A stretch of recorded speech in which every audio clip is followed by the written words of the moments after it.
Well, big weekend for New Zealand First. They had their big conference, and look, Winston's coming back. Well, big surprise there, but they really occupied a lot of space in the media. So, Vaughan, what's your thoughts?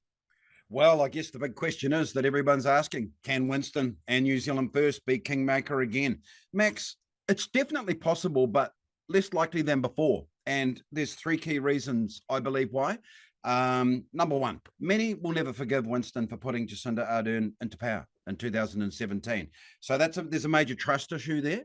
I think he's got that to overcome. Number two, in 2017, New Zealand First was a genuine alternative for the conservative centre voter. They have bugger all competition.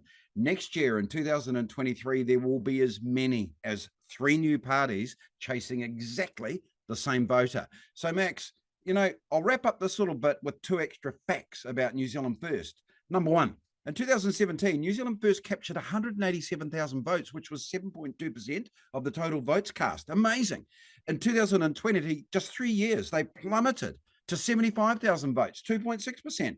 Only a fool would write Winston off, but logic suggests Kingmaker in 2023 is unlikely. And then there's one last thing I have to leave you with, Max, which we will both relate to.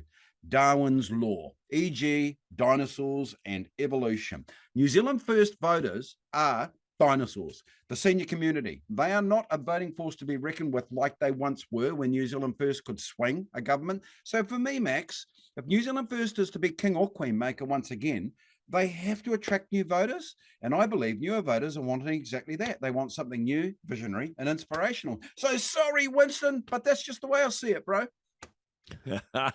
Interesting facts, though. Really is interesting because hitting around that bottom level of political parties, there seems to be a heap of them that are really looking at registering themselves. Now we've got the top party, which is still alive and going, and we've got Sue Gray, who wants to start one up and did quite well in the local elections down there in Tauranga.